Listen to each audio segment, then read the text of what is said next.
안녕하십니까? 책 읽어주는 사람 김희애입니다. 노인을 위한 나라는 없다. 이 작품의 원제 No Country for Old Men은 아일랜드 시인 예이츠의 비잔티움으로의 항해에서 따온 구절이다. 비잔티움으로의 항해. 저것은 늙은 사람들을 위한 나라가 아니다. 서로 팔짱을 낀 젊은이들과 숲속의 새들, 저 죽음의 세대들은 노래를 부르며 스스로 취해 있고, 폭포에는 연어가 튀고 바다에는 고등어가 우글거리니, 물고기와 짐승과 새들은 여름 내내 나고 자라서 죽는 모든 것들을 찬양한다. 모두들 저 관능의 음악에 취하여 늙지 않는 지성의 기념비를 모르는구나. 늙은 사람은 한갓 하찮은 물건이고 막대에 걸린 누더기니, 다만 영원히 손뼉치며 노래하지 않는다면 썩어갈 모든 누더기들을 위해 더욱 소리 높여 노래하지 않는다면, 또한 영혼의 장엄한 기념비를 배우지 않는다면 노래를 배울 곳은 어디에도 없다. 그래서 나는 바다를 건너 성스러운 도시 비잔티움으로 왔노라. 오 성자들이여, 벽이 새긴 금빛 모자이크처럼 신의 성스러운 불꽃 속에 서 있는 성자들이여, 물레에 감긴 실처럼 핑핑 돌아가는 그 거룩한 불 속에서 걸어 나와 내 영혼의 노래 선생이 되어주오. 그리하여 내 심정을 태워주오. 욕정에 병들고 죽음의 동물성에 얽매여 그것은 나 스스로를 모르나니 나를 거두어 영원한 예술품으로 만들어주오. 한번 자연에서 벗어난 후에 다시는 어떤 자연물의 형태로도 내 육체를 삼지 않으리라. 그리스의 금세공사가 황제의 졸음을 깨우기 위해 황금을 두들기고 황금 유약을 발라 만든 형상, 혹은 황금나무까지 세워두어 비잔티움의 고관대적들에게 과거와 현재와 미래를 노래해준 형상만을 취하리라.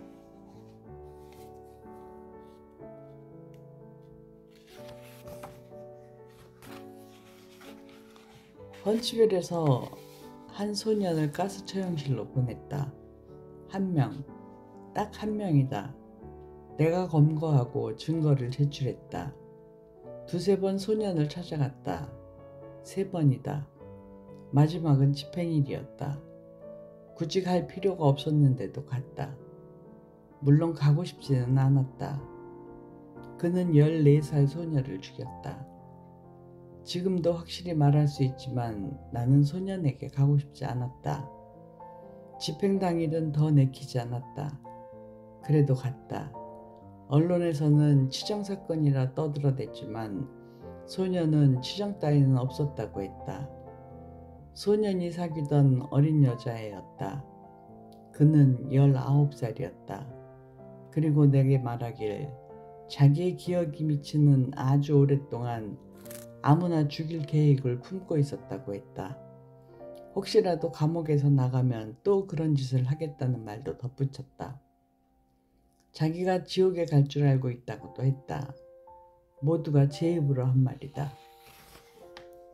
그 말을 어떻게 받아들여야 할지 몰랐다. 전혀 알 수 없었다. 그런 녀석은 한 번도 본 적이 없어서 혹시 새로운 종자가 나타난 건 아닐까 생각했다. 그들이 그를 의자에 앉혀 끈으로 묶고는 문을 닫았다. 소년은 다소 초조해 보였지만 그게 다였다. 소년도 자기가 15분 안에 지옥에 간다는 걸 알았을 것이다. 그랬을 것이다. 그리고 나는 이 문제에 대해 많이 생각했다. 이야기를 나누기 어려운 녀석은 아니었다. 나를 보안관이라고 불렀다. 하지만 나는 무슨 말을 해야 할지 몰랐다. 자기 입으로 영혼이 없다는 녀석에게 무슨 말을 할 수 있겠는가? 아니, 굳이 말을 해야 할까? 나는 온갖 생각이 들었다. 하지만 소녀는 무엇과도 비교할 수 없었다. 흔히들 눈은 마음의 창이라고 한다. 그러나 그게 무엇을 내다보는 창인지 나는 모른다. 굳이 알고 싶지도 않다. 그런데 세상에 대한 또 다른 시각, 세상을 보는 다른 눈이 있으니 이 모든 소동이 벌어지는 곳이 바로 그런 세상이다. 덕분에 나는 평생 생각도 못 해본 일을 겪고 말았다. 저기 어딘가에는 살아있는 진정한 파괴의 예언자가 있다. 다시는 그자와 마주치고 싶지 않다. 난 알고 있다. 그가 진짜라는 것을. 나는 그가 한 일을 보았다. 한때 나는 그자의 눈앞에서 걸어다녔다. 다시는 그러고 싶지 않다. 두 번 다시는 내 운명을 걸고 그자를 만나러 가지 않겠다.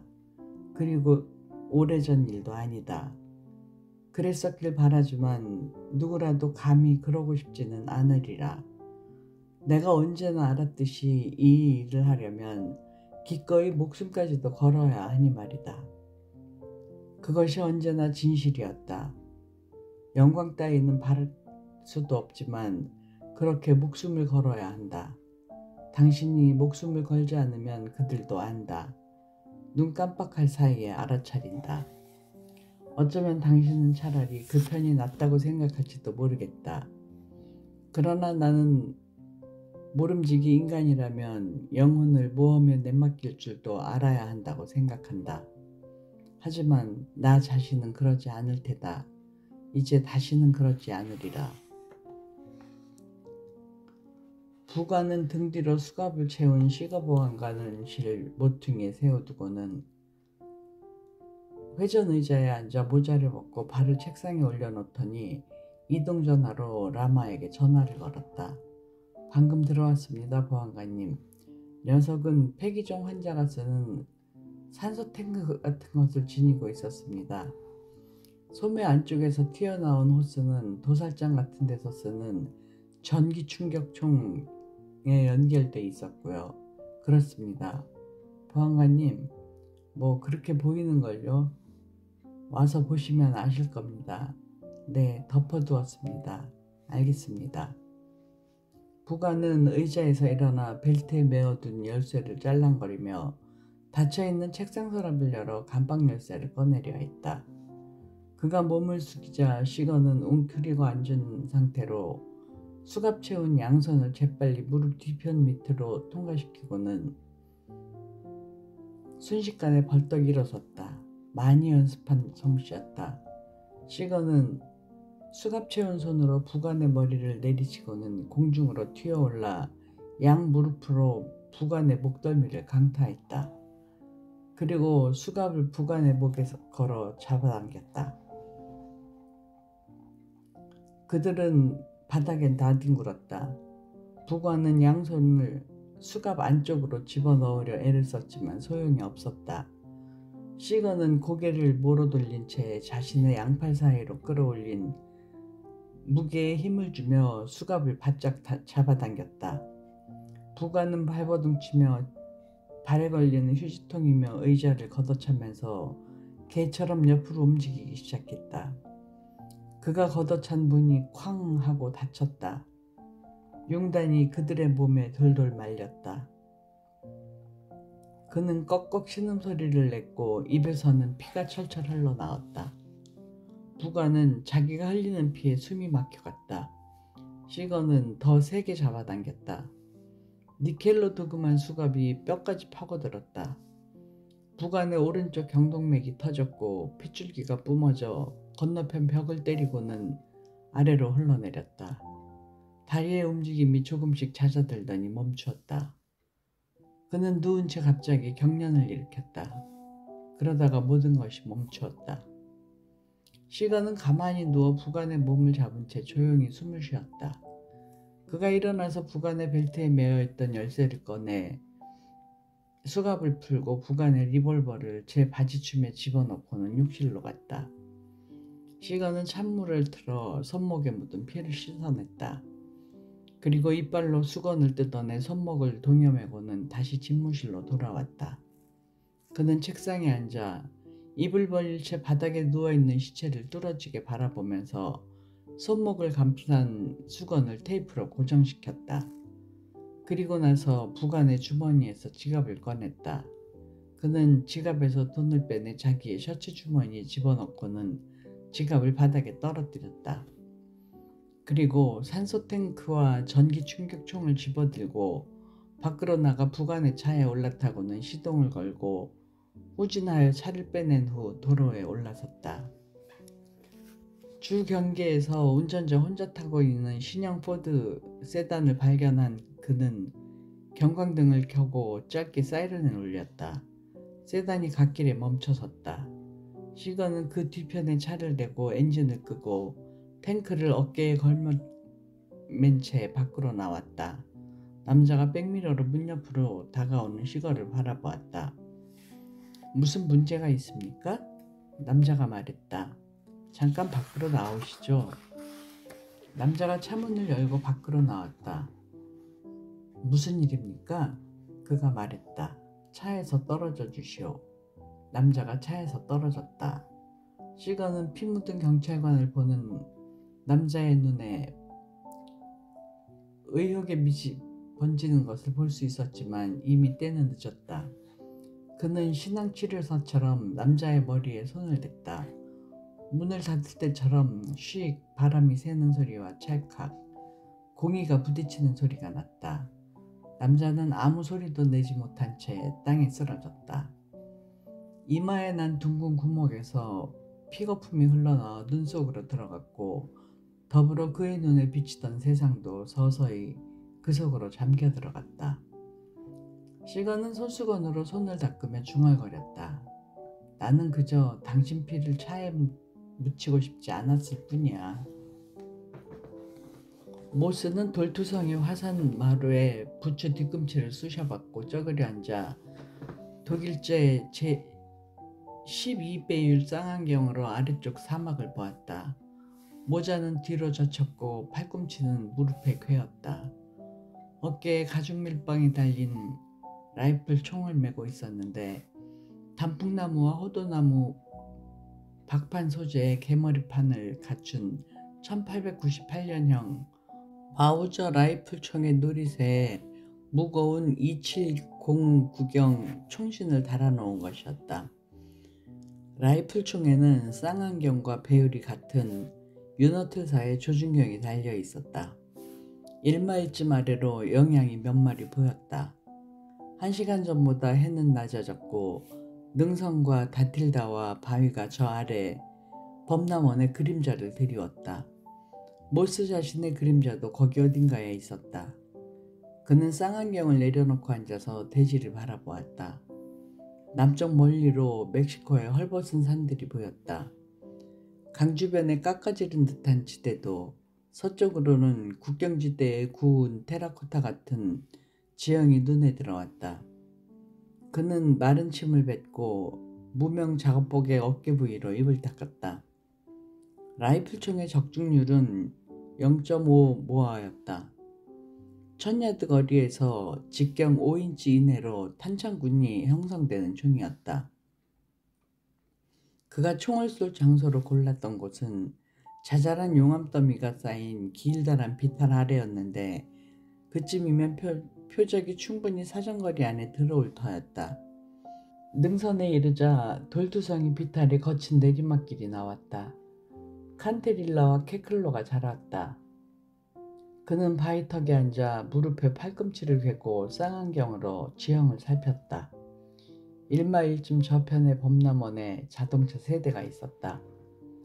그는 쌍안경을 내리고 지형을 두루 조망했다. 그러고는 다시 쌍안경을 들었다. 땅에 사람들이 누워있는 것처럼 보였다.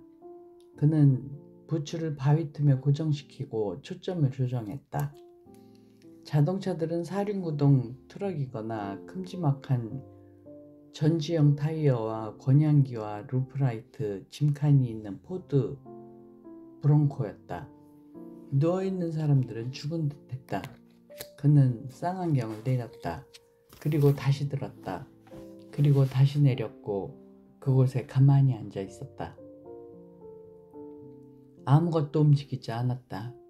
그렇게 그는 거기에 꽤 오랫동안 앉아 있었다.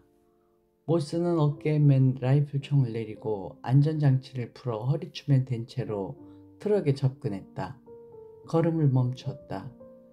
먼저 땅을 살폈고 이어 트럭들을 살펴보았다. 모두 총알 세례를 받았다. 구멍들이 차체에 일정한 간격을 두고 일직선으로 나 있었고 그는 자동화기로 난사한 것이라고 생각했다. 유리창도 대부분 총격을 받았고 타이어는 펑크가 났다. 그는 거기 선 채로 귀를 기울였다. 첫 번째 차에는 한 남자가 운전대 위에 엎어진 채 죽어 있었다.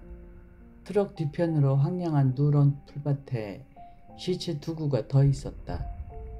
땅에는 마른 피가 검게 눌어붙어 있었다. 모스는 걸음을 멈추고 귀를 기울였다. 아무 소리도 나지 않았다. 파리들이 윙윙거렸다. 그는 트럭 뒤로 빙 돌았다. 아까 범람원을 가르지르는 모습을 보았던 개와 닮은 커다란 개 한 마리가 죽어 있었다. 개도 총에 맞았다. 그 뒤로 세 번째 시체가 얼굴을 바닥으로 향한 채 누워 있었다. 그는 트럭 안의 남자를 창문을 통해 바라보았다. 남자는 머리가 관통당했다. 사방이 피자국이었다. 그는 두 번째 트럭으로 걸어갔다. 아무도 없었다. 그는 다시 세 번째 시체가 누운 장소로 걸어왔다. 풀밭에 산탄총이 한 자루 있었다. 산탄총은 총열이 짧았고 권총 손잡이와 20발 드럼 탄창이 장착되어 있었다. 모스는 발끝으로 남자의 부추를 툭 건드렸다. 그리고 주위를 둘러싼 야트막한 언덕을 살펴보았다. 세 번째 차는 서스펜션을 들어올리고 차창을 짙게 칠한 포드 브롱코였다. 그는 차에 다가가 운전석 문을 열었다. 한 남자가 그를 바라보며 운전석에 앉아 있었다. 모스는 훔치 뒤로 물러서며 총을 거넣었다. 남자의 얼굴은 피투성이었다. 남자가 겨우 마른 입술을 움직였다. 아구아 쿠아테. 그가 말했다. 아구아 포르디오스. 남자의 무릎에는 검정 멜빵이 달린 H&K사의 기관단총이 놓여 있었는데 모스가 다가가서 그것을 집어들고 뒤로 물러섰다. 아구아. 남자가 말했다. 포르디오스. 나는 물이 없소. 아구아. 모스는 문을 열어둔 채 H&K를 어깨에 들쳐매고 차에서 떨어졌다. 남자의 눈이 그를 쫓아왔다.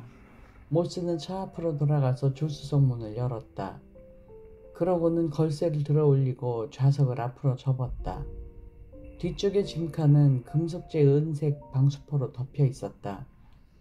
그는 방수포를 잡아당겼다. 벽돌 크기만한 꾸러미들이 플라스틱용 용기에 담겨 있었다. 한쪽 눈으로는 남자를 지켜보며 칼을 꺼내 꾸러미를 하나 얇게 베었다. 째진 틈으로 푸석푸석한 갈색 가루가 조금씩 흘러나왔다. 그는 집게손가락에 침을 묻혀 가루를 찍어 냄새를 맡았다. 그리고 손을 청바지에 닦아내고 다시 방수포로 꾸러미들을 덮고는 뒤로 물러나와 주위를 살폈다. 아무것도 없었다. 그는 트럭에서 멀리 떨어져서 쌍안경으로 낮은 언덕을 바라보았다. 용암마루, 남쪽의 평지. 그는 손수건을 꺼내 트럭으로 돌아가서 자기가 만졌던 모든 것을 깨끗이 닦았다. 차문 손잡이와 좌석 걸쇠와 방수포와 플라스틱 상자. 그는 트럭의 반대쪽으로 건너가서 거기서도 모든 것을 닦아냈다. 그리고 또 자기가 무엇을 만졌는지 생각하려고 애를 썼다. 첫 번째 트럭으로 돌아가서 손수건으로 문을 열고 안을 들여다보았다. 글러브 박스를 열었다가 다시 닫았다. 운전대에 엎어져 죽은 남자를 살폈다. 그리고 문을 열어둔 채 운전석 쪽으로 돌아갔다. 문에 총탄 구멍이 숭숭 뚫려 있었다. 앞유리창에도. 구경이 작았다. 6mm 정도. 4번 벅샷을 사용한 듯했다. 타는이 그러했다. 문을 열고 윈도우 버튼을 눌렀으나 작동하지 않았다. 그는 문을 닫고 거기에 선 채로 낮은 언덕들을 살펴보았다. 모스는 쭈그리고 앉아 어깨에 맨 라이플총을 풀어 풀밭에 놓아두고 H&K를 집어들어 손꿈치로 탄창을 밀어냈다. 약실에는 쏘지 않은 탄환이 한 알 있었으나 탄창에는 겨우 2알밖에 없었다. 총구에 코를 대고 냄새를 맡았다. 그리고 탄약 클립을 떼어내더니 한쪽 어깨에는 라이플총을, 다른 쪽 어깨에는 H&K를 둘러매고 브롱코로 걸어가서 남자에게 클립을 보여주었다. 오트라, 남자가 말했다. 오트라. 남자가 고개를 끄덕였다. 엔미 볼사. 영어 할 줄 아오? 남자는 대답하지 않았다. 그는 턱으로 뭔가를 가리키려 했었다.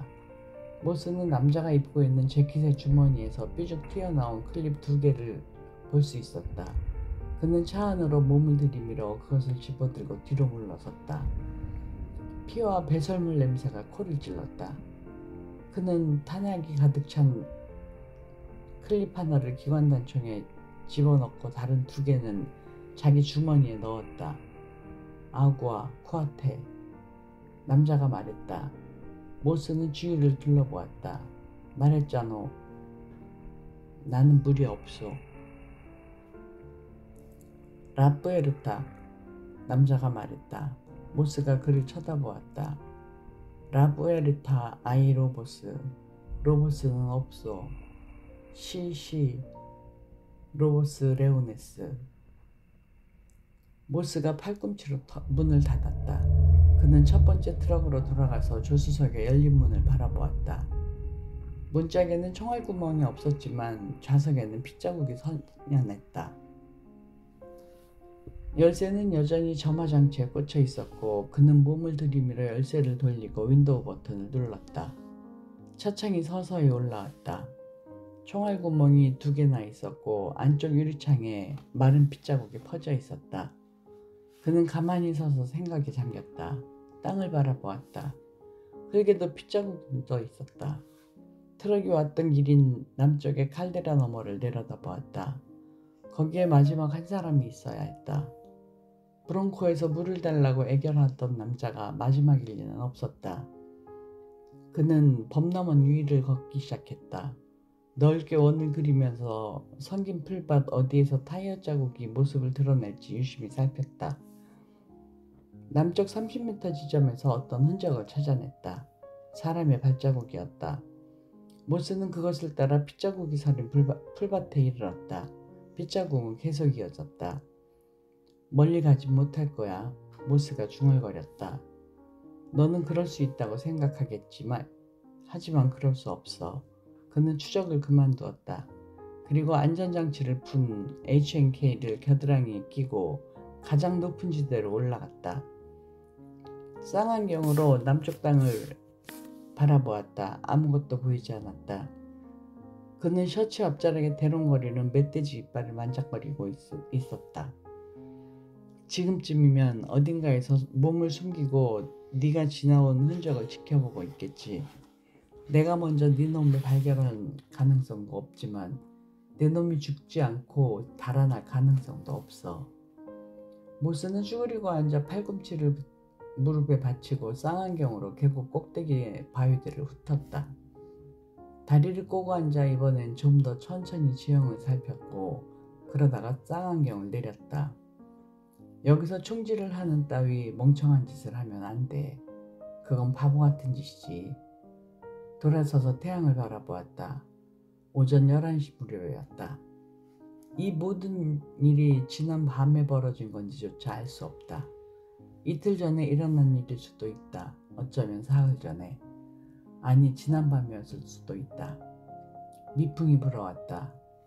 모자를 뒤로 젖히고 밴드너로 이마를 닦아내고는 그것을 다시 청바지 뒷주머니에 넣었다. 칼데라 저편의 동쪽 경계에 늘어선 바위산들을 바라보았다. 다친 채로 올라가는 사람은 아무도 없군. 정말 아무도 없어. 능선 꼭대기까지 오르는 일은 만만치 않았다. 모스가 그곳에 올랐을 때는 정오가 가까운 무렵이었다. 북쪽 멀리로 어렴풋이 이쪽으로 다가오는 트레일러 한 대가 눈에 들어왔다. 10마일, 아마도 15분 정도 90번 하이웨이. 그는 자리에 앉아 쌍안경으로 새로운 땅을 훑었다. 그러다가 멈추었다. 바하다 경계에서 바위산 기슭에서 푸르스름한 작은 물체가 눈에 띄었다. 그는 쌍안경으로 그것을 꽤 오랫동안 바라보았다.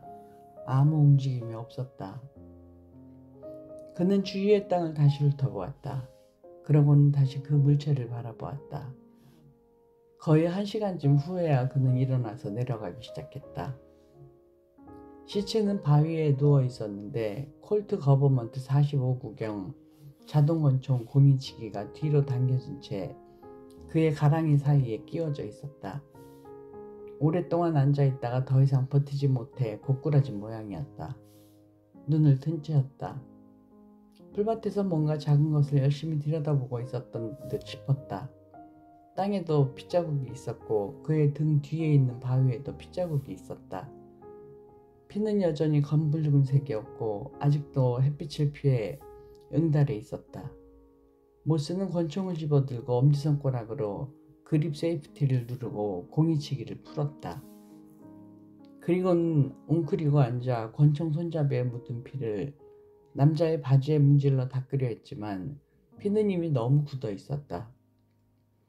모스는 일어나서 권총을 벨트에 끼워 넣고 모자를 젖히고는 소매자락으로 이마에 묻은 땀을 훔쳤다.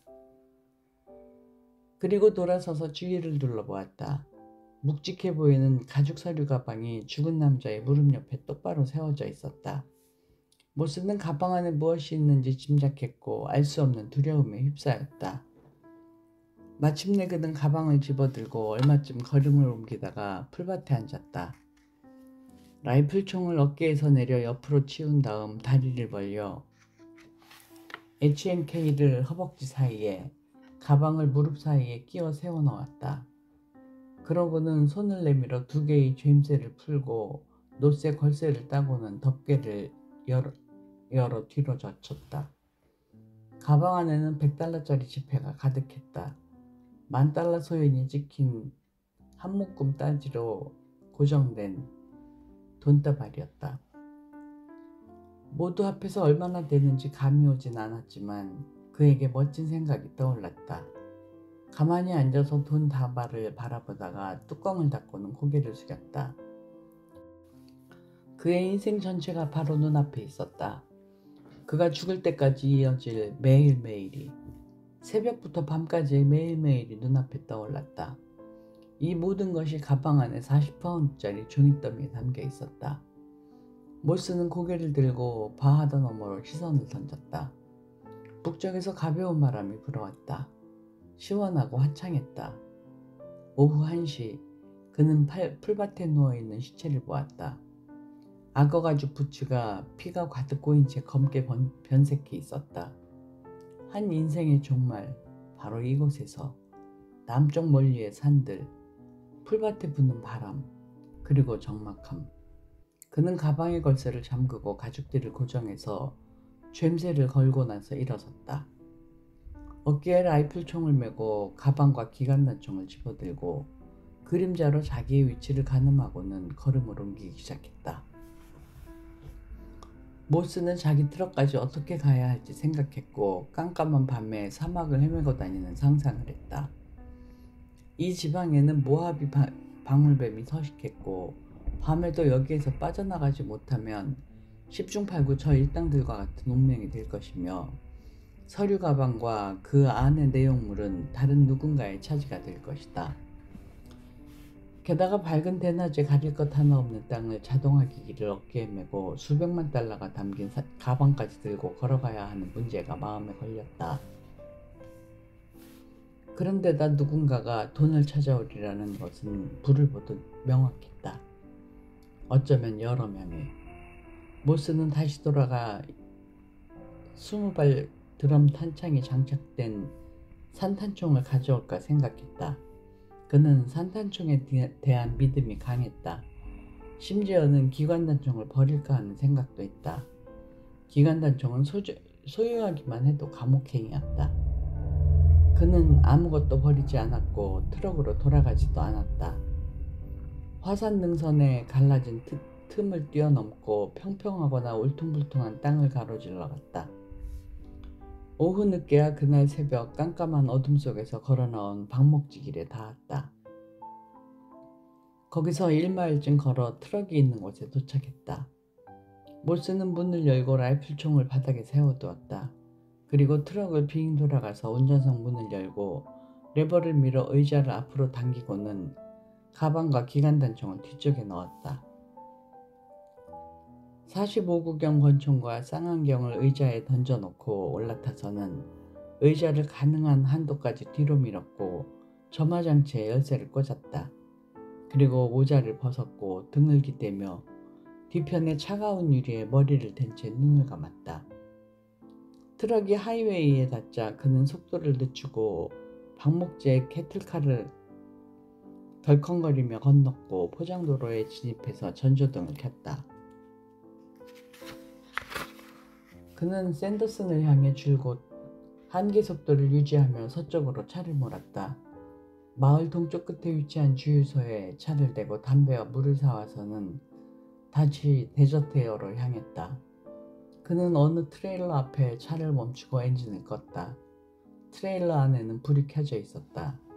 넌 100살까지 살아야 돼. 몰스가 중얼거렸다. 오늘 같은 날은 다시는 없을 거야. 이렇게 말하자마자 그는 슬퍼졌다. 몰스는 글러브 박스에서 손전등을 꺼내 들고 차에서 내렸다. 의자 뒤편에서 기관단총과 가방을 집어들고 트레일러 밑으로 들어갔다. 그러고는 더러운 먼지 속에서 트레일러의 밑바닥을 올려다보며 한동안 누워 있었다. 싸구려 플라스틱 파이프와 합판, 그리고 몇 조각의 단열재. 그는 H&K를 한쪽에 구석에 밀어놓고 단열재 위로 그 위를 덮고는 그대로 누운 채 생각했다. 그리고 가방을 갖고 밖으로 기어 나온 다음 먼지를 털어내고는 계단을 올라 안으로 들어갔다. 여자는 소파에 몸을 길게 뻗은 자세로 콜라를 마시며 텔레비전을 보고 있었다. 고개조차 들지 않았다. 3시야. 여자가 말했다. 더 늦을 수도 있었어. 여자는 소파 등받이 너머로 모스를 보았고 다시 텔레비전으로 눈을 돌렸다. 가방 안엔 뭐가 있는 거야? 돈이 가득 담겨있지? 그래, 왜 아니겠어? 그는 부엌으로 들어가서 냉장고에서 맥주를 꺼냈다. 열쇠 좀 줘. 그녀가 말했다. 어디 가게? 담배 좀 사라.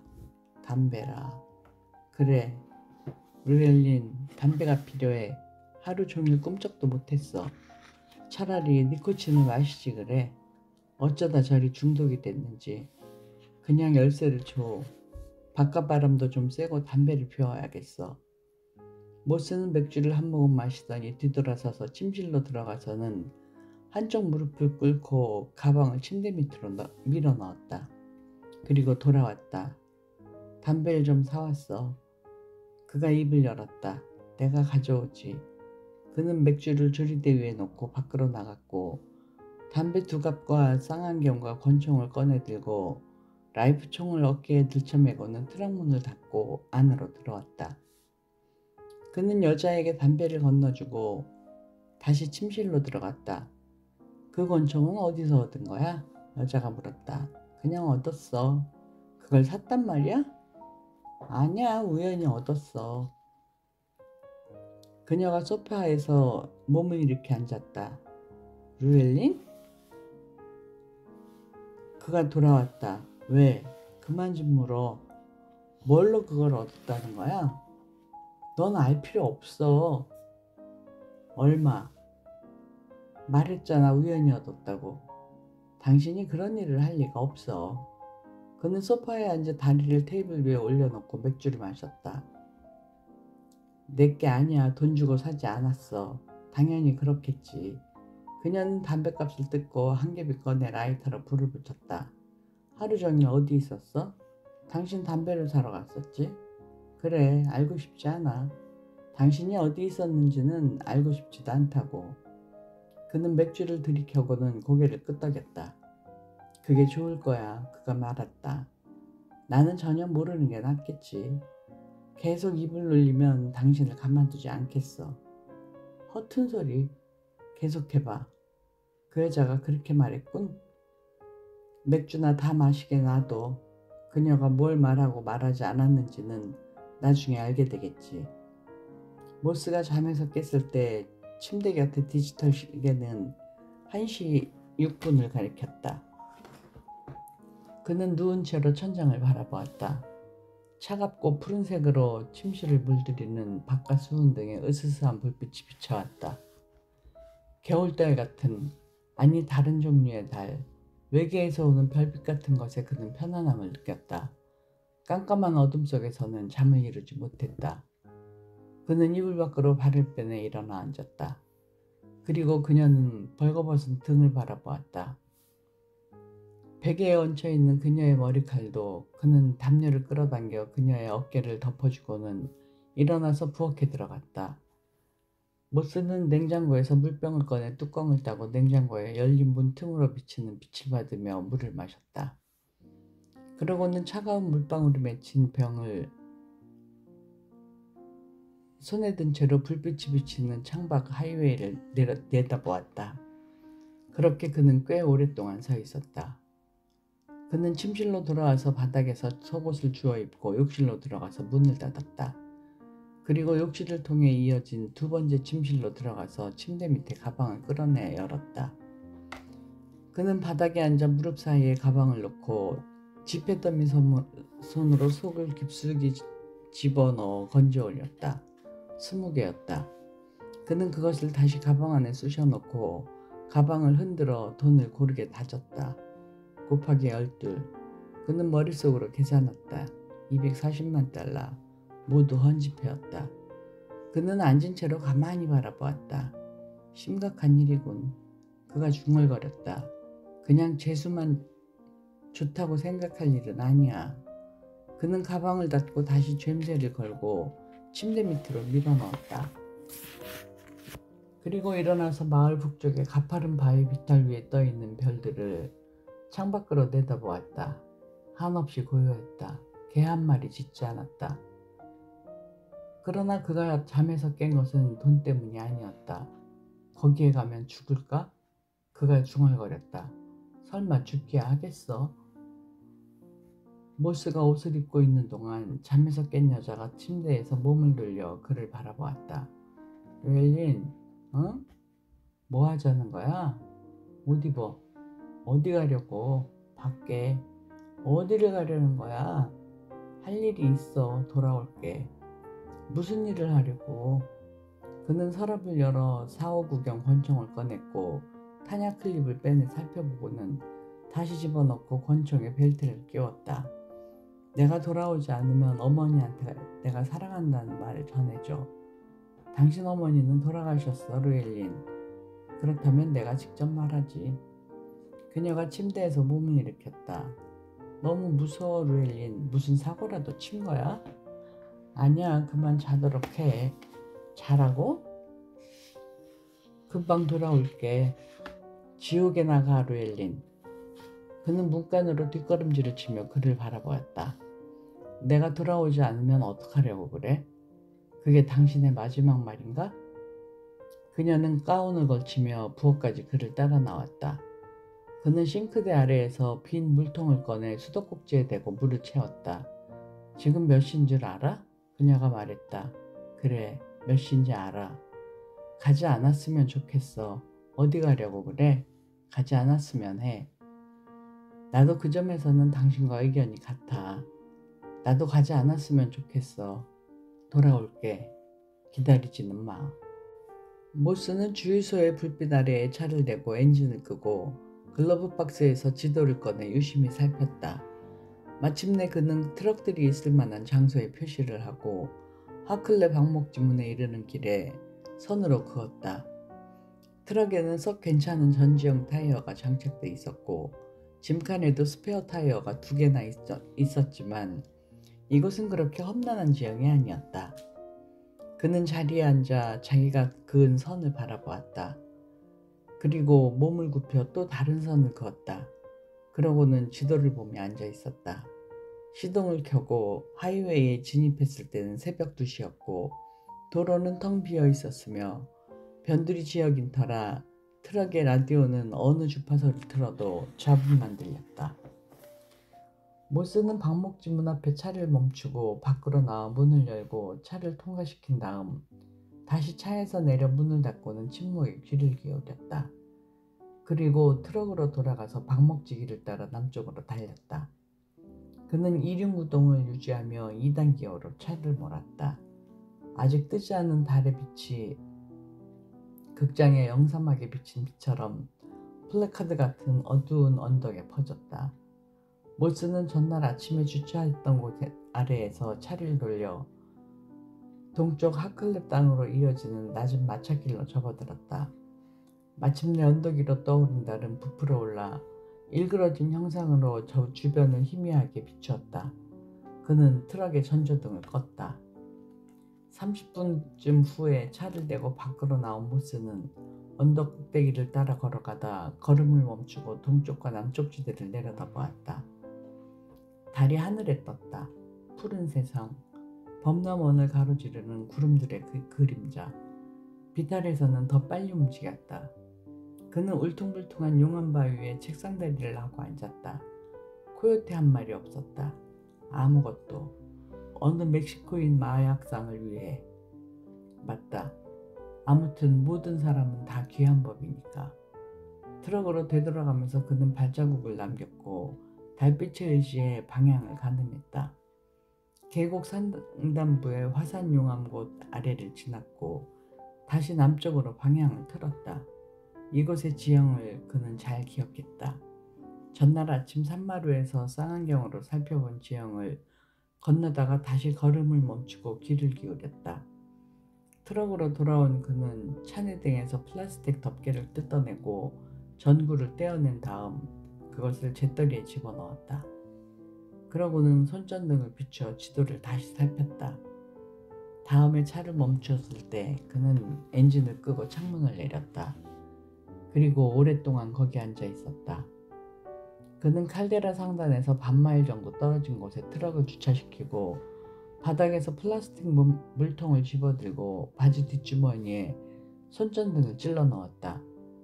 그러고는 45구경 권총을 들고 밖으로 나와 엄지손가락으로 잠금 단추를 누르며 조용히 문을 닫고는 몸을 돌려 트럭들이 있는 곳으로 향했다. 트럭들은 그가 보았던 그대로 총탄 세대를 받아 펑크난 타이어 위에 주저앉아 있었다. 그는 공이치기를 뒤로 젖힌 45구경을 손에 들고 접근했다. 쥐죽은 듯이 조용했다. 달 때문인지도 몰랐다. 그의 그림자만이 을씨년스럽게 그를 따라왔다. 섬뜩했다. 죽은 자들의 영역에 몰래 들어온 침입자가 된 기분이었다. 나한테 그렇게 으스스하게 굴 건 없잖아. 그가 말했다. 너는 죽지 않았어. 아직은 아니지. 브롱코의 문은 열려 있었다. 그것을 본 순간 그는 한쪽 무릎을 꺾고 물통을 땅에 내려놓았다. 이봐 얼간이 물 가져왔어. 멍청하게도 죽어버렸군. 그는 천천히 돌아서서 달빛을 받아 번들거리는 주위를 돌아보았다. 자기 심장이 뛰는 소리 말고는 아무 소리도 들리지 않았다. 그는 트럭에 가까이 다가가서 열린 문 옆에 몸을 구부렸다. 남자는 콘솔박스 위로 모로 쓰러져 있었다. 여전히 안전벨트는 채워진 채였다. 사방에서 갓 흘러나온 피가 흥건했다. 모스는 주머니에서 손전등을 꺼내 손으로 렌즈를 감싸고 전원을 켰다. 총알이 머리를 관통했다. 늑대도 사자도 아니었다. 그는 손으로 감싼 손전등으로 좌석 뒤편의 짐칸을 비추었다. 모든 게 온데간데 없었다. 그는 손전등을 끄고 몸을 일으켜 세웠다. 다른 시체들이 누운 장소로 천천히 걸음을 옮겼다. 산탄총도 사라졌다. 달은 벌써 15도 이상 위로 떠올랐다. 거의 대낮처럼 밝았다. 그는 항아리 안에 갇힌 느낌이었다. 그가 자기 트럭을 향해 칼데라를 반쯤 올라갔을 때 무엇인가가 그를 멈추게 했다. 모스는 공이치기가 당겨진 권총을 무릎 앞에 쥐고 몸을 굽혔다. 언덕 꼭대기에 세워진 트럭이 달빛 아래에 훤히 보였다.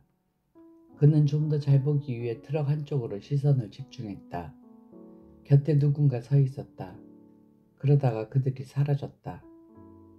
온갖 바보에 관한 얘기가 바로 나를 두고 하는 말이로군.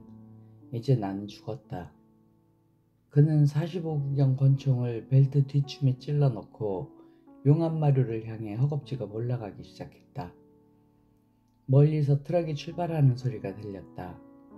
불빛이 언덕 꼭대기에서 비쳐왔다. 뛰기 시작했다. 그가 바위턱에 거의 올라섰을 무렵 트럭은 칼데라를 반쯤 내려왔고 불빛이 거친 땅 위를 헤집었다. 숨을 곳이 없나 주위를 살폈다. 그러나 시간이 없었다. 그는 양팔로 머리를 감싼 채 풀밭에 엎드렸다. 그리고 기다렸다. 그들이 그를 보았거나 보지 않았거나 둘 중 하나였다. 그는 기다렸다. 트럭이 지나갔다.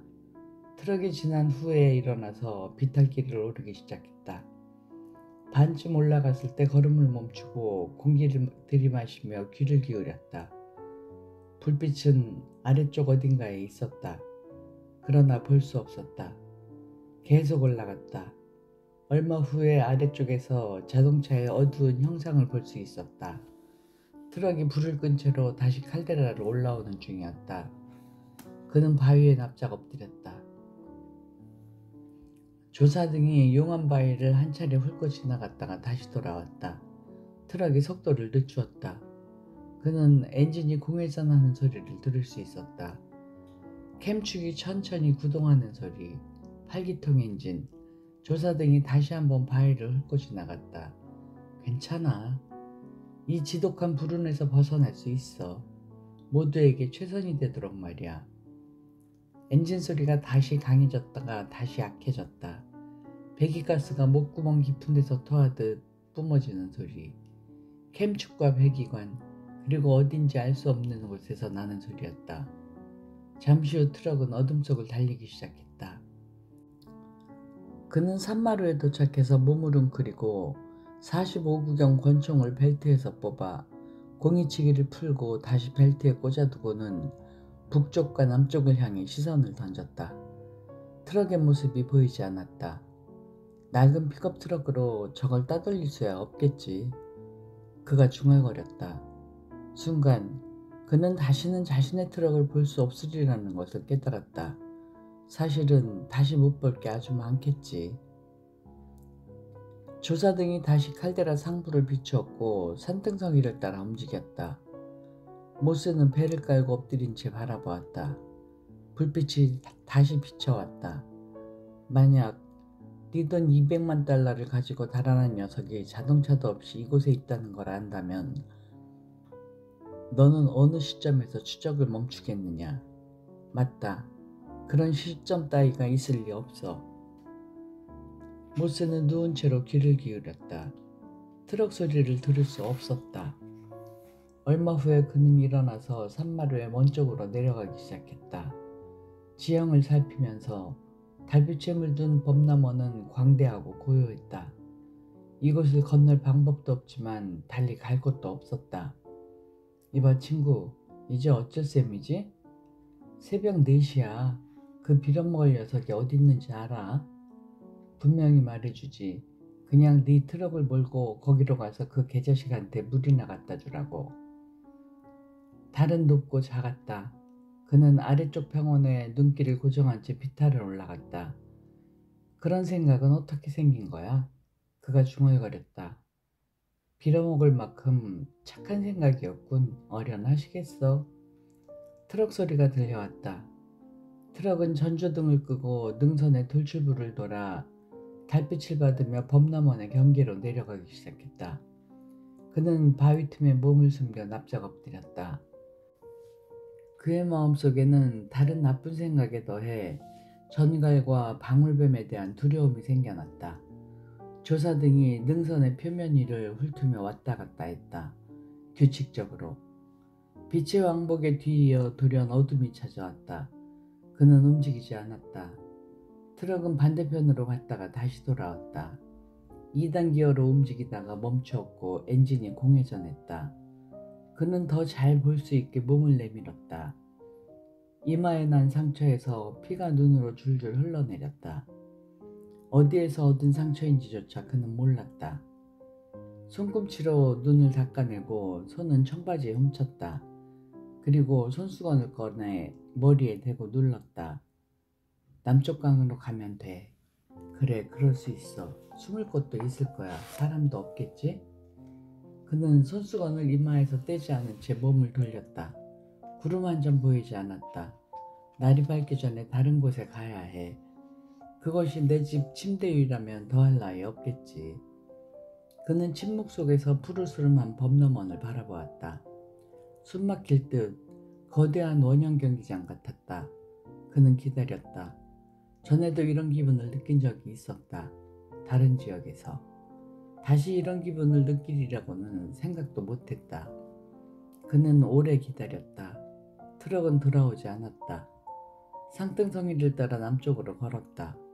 그러다가 걸음을 멈추고 귀를 기울였다. 코요테 한 마리 없었고 다른 아무것도 없었다. 그가 강가 평지로 내려갔을 때 동쪽 하늘에서 희미한 빛의 물결이 비쳐왔다. 이날 밤 중 가장 어두운 시간이었다. 평지는 각 협곡까지 이어졌다. 그는 마지막으로 귀를 기울이고는 급히 걷기 시작했다. 꽤 많이 걸어왔는데도 아직 강에 닿으려면 200m를 더 가야 했다. 순간 트럭 소리가 들려왔다. 강렬한 회색 불빛이 언덕 위로 갑자기 쏟아졌다.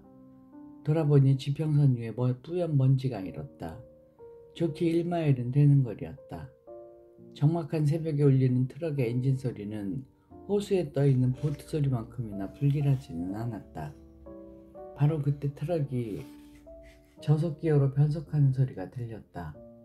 그는 잃어버리지 않을 요량으로 벨트에서 45구경 권총을 꺼내들고 죽으림을 다해 뛰기 시작했다. 그가 다시 뒤를 돌아봤을 때는 간격이 상당히 좁혀졌다. 그는 여전히 강에서 100m가량 떨어져 있었고 강에 닿는다 해도 무엇을 찾을 수 있을지 알지 못했다. 바위 골짜기 정도? 동쪽 산들 사이에 첫 새벽의 여명이 길쭉한 나무판처럼 들어찼다. 트럭은 범퍼 안개등과 루프라이트를 환하게 밝히고 맹렬하게 달려오고 있었다. 땅을 박차고 날아오듯 달려오는 트럭의 엔진 소리가 아우성을 치며 굉음을 냈다. 설마 총을 쏘지는 않겠지? 그럴 만한 배짱이 없을 거야. 순간 날카로운 총소리가 움푹 팬 땅에 튕기면서 긴 여운을 남겼다. 귓전에 울린 소리는 총알이 날아와서 강물 속으로 사라지는 소리였다. 그는 뒤를 돌아보았다. 한 남자가 한 손으로 지붕을 잡고 다른 손으로 라이플 총을 수직으로 세워들고서 썬루프 밖으로 몸을 내밀고 있었다. 그가 도착한 곳은 강물이 협곡에서 쏟아져 오고 카리쪽 해인에 커다란 줄기가 떠내려오는 장소였다. 물은 바위 절벽에 세차게 부딪히고는 남쪽 하구로 흘러갔다. 협곡은 이미 어둠에 잠겨 있었다. 강물도 너무 어두웠다. 그는 협곡 아래로 뛰어내렸고 떼구르로 굴렀다.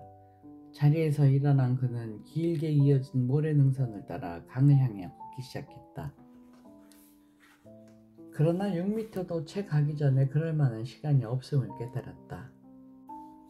그는 능선 가두리에 닿아서는 한번 뒤를 돌아보더니 몸을 웅크리고 양손으로 권총을 움켜쥔 채 비탈 옆쪽으로 냅다 몸을 던졌다.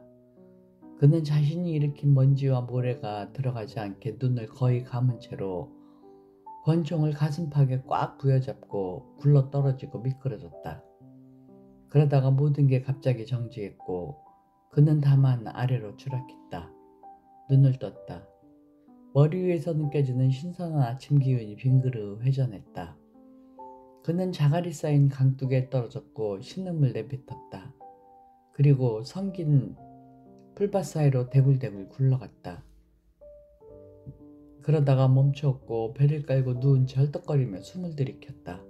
권총이 사라졌다. 그는 납작해진 풀밭 위를 기어가서 권총을 찾아 집었고 돌아서서 총열로 팔뚝에 묻은 먼지를 털어내며 위쪽의 가두리를 살펴보았다. 입안에 모래알이 가득 씹혔다. 눈도 마찬가지였다. 순간 하늘을 배경으로 불쑥 두 남자가 나타났다. 그가 권총에 공이치기를 당겨 그들을 쏘자 그들은 다시 사라졌다. 그는 강까지 기어갈 시간이 없다는 것을 알았다.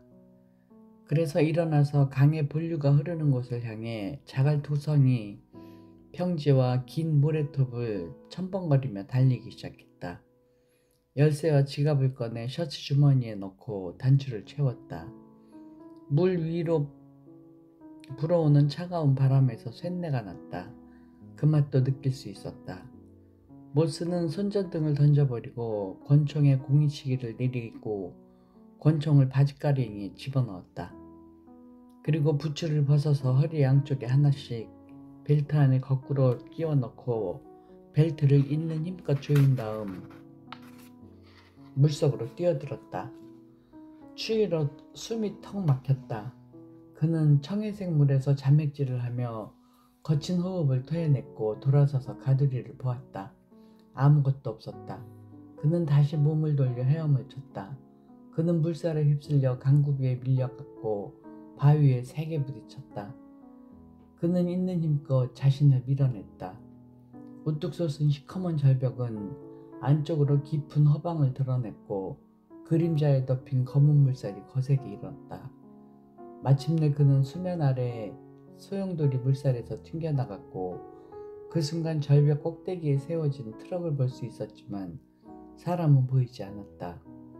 그는 아직도 부츠와 권총이 있는지 확인하고는 몸을 돌려 멀리 보이는 강계석을 향해 팔다리를 돌리기 시작했다. 그가 강에서 몸을 와들와들 떨며 나왔을 때는 아까 들어간 곳에서 거의 1마일 이상 떨어진 곳에 와 있었다. 양말이 사라졌기 때문에 그는 맨발로 키 큰 케인이 자라는 곳으로 터벅터벅 걷기 시작했다. 완만한 바위에 둥글게 파인 곳은 고대인들이 음식을 놓던 장소였으리라. 그가 다시 뒤를 돌아보았을 때 트럭이 사라졌다. 두 남자가 높은 절벽 위를 빠르게 걷는 모습이 하늘을 배경으로 실루엣으로 비쳤다. 그가 케인이 자라는 것에 거의 도착했을 때였다. 커다란 잡초가 서거기는 소리가 그를 에워쌌고 바로 그 순간 무거운 총성이 강 저편에서 울려 퍼졌다. 위팔에 산탄을 맞았고 말벌에 쏘인 것처럼 아팠다. 모스는 손으로 그 상처를 감싸고 케인 속으로 뛰어들었다. 위쪽 팔등에 납총알이 반쯤 박혀 있었다. 왼다리가 자꾸만 무너지려고 했고 숨쉬기가 곤란했다. 풀숲 깊숙이 들어가서 무릎을 꺾였고 그렇게 무릎이 꿇린 자세로 공기를 들이마셨다. 벨트를 풀고 부츠를 모래에 떨어뜨렸다. 그리고 45구경 권총을 꺼내 한옆으로 치워두고 위쪽 팔등을 손으로 만졌다. 산탄은 사라졌다. 그는 단추를 끌러 셔츠를 벗고 팔을 돌려 상처를 살폈다. 산탄을 맞은 상처에서 약간 피가 났고 셔츠의 실타래가 몇 가닥 눌러붙어 있었다. 팔등은 전체가 이미 피멍이 들어 있었다. 그는 셔츠를 쥐어짜낸 후 다시 입고는 단추를 끼우고 부츠를 신었다. 그리고 일어나서 벨트를 채웠다. 권총을 집어들어 클립을 뺐고 약실에서 총알을 제거했으며 총을 흔들어 물기를 털어내고 총열에 입김을 불고는 다시 조립했다. 총알이 발사될지 어떨지는 잘 몰랐지만 그럴 수 있을 것 같았다. 모스는 풀숲에서 나와 걸음을 멈추고 뒤를 돌아보았지만 10m 높이로 자라는 케인에 가려 아무것도 보이지 않았다. 강 하류에는 널찍한 단구와 미루나무 숲이 있었다. 그곳에 닿을 무렵엔 젖은 부츠를 맨발로 신고 다녔던 그의 발은 이미 물집투성이었다. 퉁퉁 부어 오른팔도 욱신욱신 쑤셨지만 피는 이미 멎은 듯했다. 그는 햇빛이 내리쬐는 자갈모래톱으로 나갔다. 그리고 바닥에 앉아 부츠를 벗고는 뒤꿈치에 생긴 붉은 상처를 바라보았다. 바닥에 앉자마자 다리가 다시 아파왔다. 모스는 벨트에 달린 작은 가죽 케이스에 단추를 풀어 칼을 꺼내고 일어나서 다시 셔츠를 벗었다. 팔꿈치 부분까지 셔츠 소매를 잘라내고 다시 바닥에 앉아 소매자락으로 발을 둘둘 말고는 부츠를 신었다. 그리고 칼을 다시 가죽 케이스에 집어넣고 케이스를 잠갔다. 그리고는 권총을 집어들고 가만히 서서 귀를 기울였다. 붉은 날개 집박이 말고는 아무것도 없었다. 그가 다시 몸을 돌려 걸어갈 때 강 저쪽 멀리에서 트럭 소리가 희미하게 들려왔다. 그것을 보려 했지만 보이지 않았다. 지금쯤이면 두 남자가 강을 건너 자기를 가까이서 뒤쫓을 것이라는 생각이 들었다. 모스는 나무들 사이로 계속 걸어갔다. 나무 줄기에는 강이 범람할 때 쓸려온 침니가 묻어 있었고 바위들 위로 엉킨 뿌리가 드러났다. 그는 발자국을 남기지 않으려고 부츠를 벗었고 부츠와 총을 든 채 강 협곡의 남쪽 가두리를 향해 길다란 바위 비탈을 오르기 시작했다. 태양이 협곡을 가득히 비추고 있었다. 그가 밟고 지나온 바위는 순식간에 마를 것이다. 가두리 근처의 단구에서 걸음을 멈춘 그는 부츠를 풀밭에 던져준 채 배를 깔고 엎드렸다. 단 10분이면 꼭대기에 닿을 수 있었지만 그만한 시간도 없으리라는 생각이 들었다. 강 저쪽 멀리 절벽에서 매 한 마리가 가느다란 휘파람 소리를 내며 날아올랐다. 그는 기다렸다.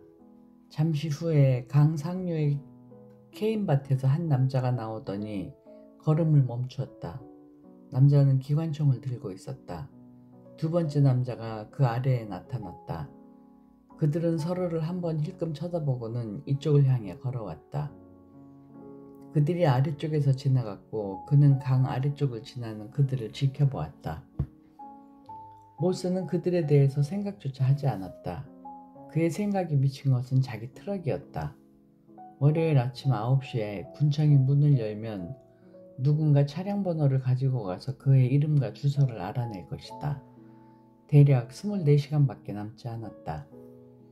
그때쯤이면 그들은 그가 누군지 알 것이고 그를 찾는 일을 결코 포기하지 않을 것이다. 결코 포기란 없을 것이다. 캘리포니아에 사는 동생에게 대체 뭐라고 해야 할까? 아서 너한테 찾아가서 네 브라를 바이스의 턱 사이에 끼우고 내가 얻는지